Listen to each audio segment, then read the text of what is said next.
আসসালামু আলাইকুম। মাশাআল্লাহ আমাদের খামারের নতুন অতিথির আগমন। তো দেখেন আমাদের খামারে ইনশাআল্লাহ আমাদের এই গাভীটি বাচ্চা দিয়ে দিল। তো আমরা এই বাচ্চা দেওয়ার পরের থেকে আমরা কি প্রসেস গুলো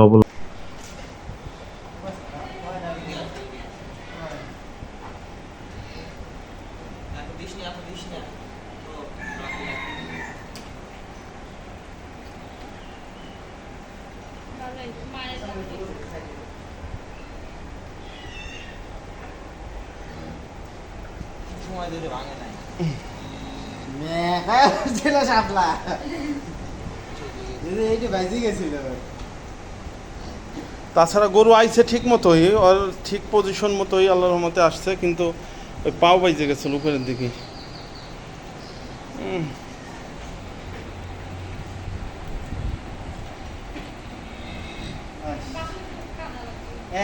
ছাদ ছাড়া আগে তো অভ্যাস করবো। পানি আনেন ভাই, গরম পানি আনেন।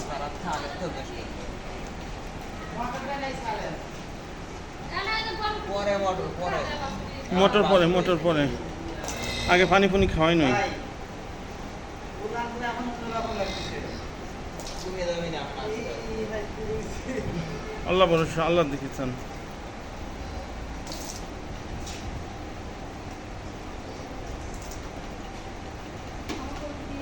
না তো জনি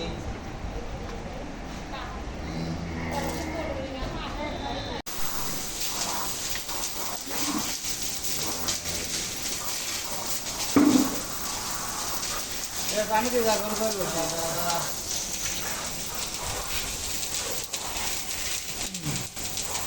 ওলানে ভালো হলে পানি মেরে একদম ওলানটা ই করে দেন, ওর সুন্দরভাবে এই যে হেলতা পানি ই দেন।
একটু গালে গেলেই মনে হয় যে টান দেবে।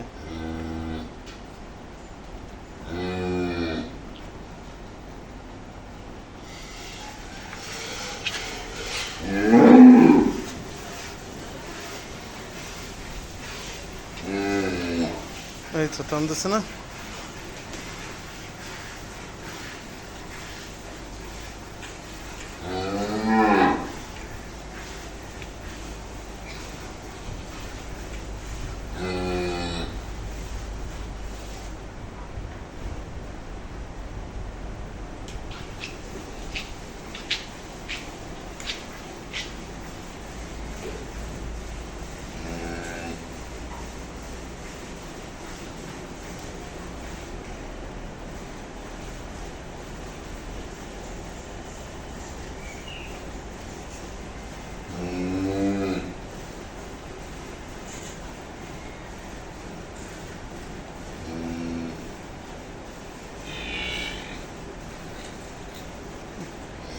এই শাল দুটি হলো মেন ইম্পর্টেন্ট, এইটি হলো রোগ প্রতিরোধ ক্ষমতা নিয়ে বাড়াই ফেলাবে ওরে। এই শাল দুধটি হলো শাল দুধ এখন যত খাবি তত যত খাওয়ান যাবে ততই ওর জন্য ভালো, কারণ বাচ্চা দেওয়ার আধা ঘন্টার ভিতরে অবশ্যই শাল দুধ খাওয়ানোই লাগবে। আর যারা না খাওয়াবে ওই বাছুরের মনে করেন এই পাতলা পায়খানা বিভিন্ন ঝামেলা হয়, বুঝছেন? পরে দুধ খাওয়াইলে পারে। এখন আপনি যত দুধ খাওয়াবেন, এখন যদি আপনি 4-5 কেজিও খায় কোনো সমস্যা নাই, পরবর্তীতে যত দুধ খাওয়াবেন কিন্তু পাতলা পায়খানা হবে না, এর হিসাব আছে।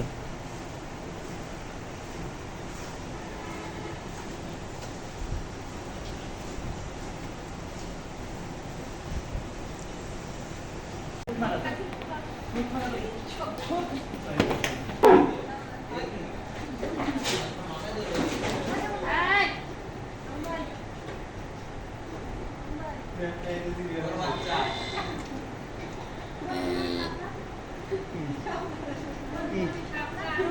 সার বাছুর সার ও আরো কারণ দেখ কোথায় ভাই ধরা যায় বাচ্চা দিল বিকেল 3টায়, আর এখন জলান পড়লো রাত 1:09। আমার গাভীতে জলান কমপ্লিট হয়ে গেল মাশাল্লাহ। সবাই দোয়া করবেন, সবাই ভালো থাকবেন, সুস্থ থাকবেন।